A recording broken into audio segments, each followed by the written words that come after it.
कर्तृत्वानेच माणूस मोठा होतो। या संदर्भामध्ये आज जो व्हिडिओ बनायचं चालला आहे की कारण आजच राष्ट्रपती महोदयांनी काल CJI बदलले म्हणून त्यांना नवीन CJI आले, त्यांना शपथ देण्याचं काम राष्ट्रपती श्रीमती द्रौपदी मुर्मू मॅडमने केलेलं आहे। त्याचा व्हिडिओ व्हायरल केला आणि त्याचा गोषवारा घेऊन आम समाजाच्या नागरिकांना राज्यघटनेबद्दलच्या काही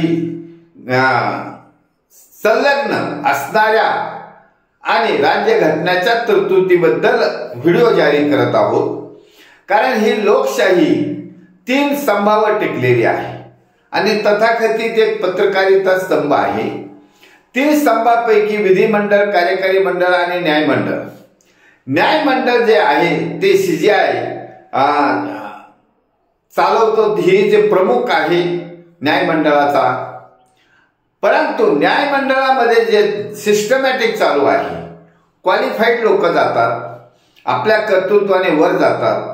आताचे नवीन CJI हे एका शेतकरी कुटुंबातले व्यक्ती आहेत।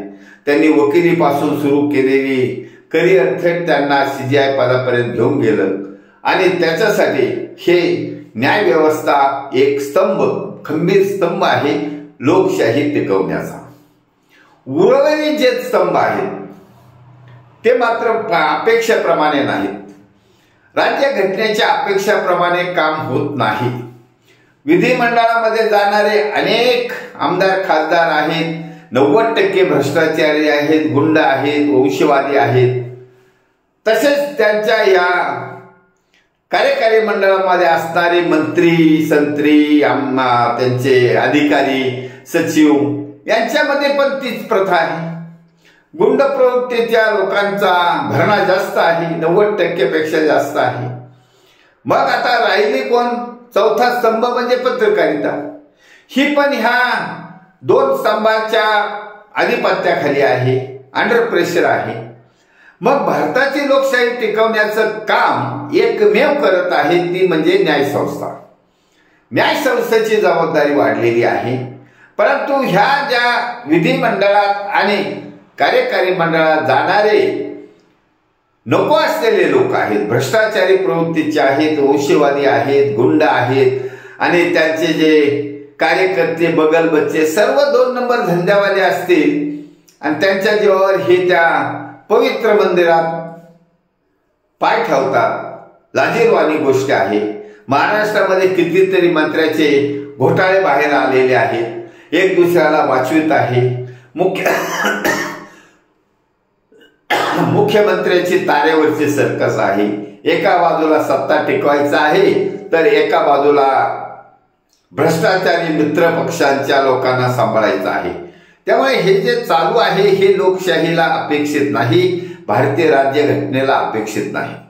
म्हणून सैनिक समाज पार्टी ही एकाची विचारधारा आलेली आहे की लोकशाहीचं जनलोकतंत्रात रूपांतर करायचं आहे, जनतेचं सरकार आणायचं आहे, जनतेचं सरकार आणि जनतेचं राज्य आणायचं आहे, तरच हा देश लोकशाही मार्गाने टिकेल। नाहीतर हा नावाला लोकशाही आहे, आम समाजातले नागरिक अंडर प्रेशर आहे, दबावात आहे, त्याच्या मताची चोरी होत चाललेली आहे।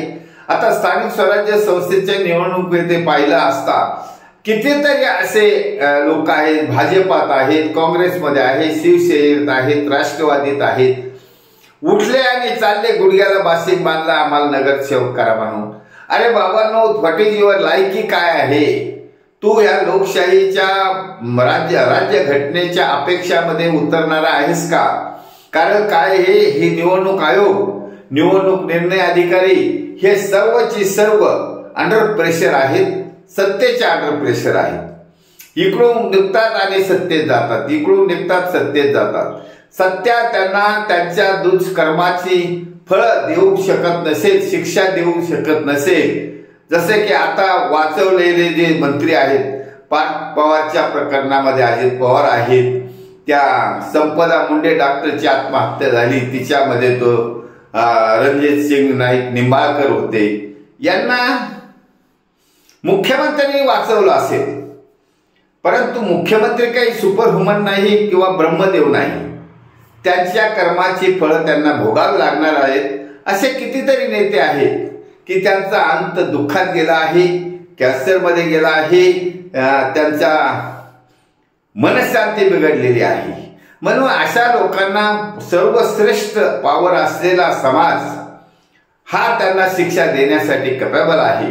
म्हणून समाजाला जागृत करायचा धंदा, समाजाला जागृत करण्याचं आंदोलन, समाजाला जागृत करण्याची चळवळ सैनिक समाज पार्टीतर्फे सुरू केलेली आहे आणि ती आम समाजाच्या जनतेच्या मनामध्ये त्याने घर करून बसली आहे. त्यामुळे सैनिक समाज पार्टी अशा सैनिक समाज पार्टीला जोडत चाललेल्या सज्जन नागरिकांना स्वागतही करत आहे आणि धन्यवाद पण देत आहोत.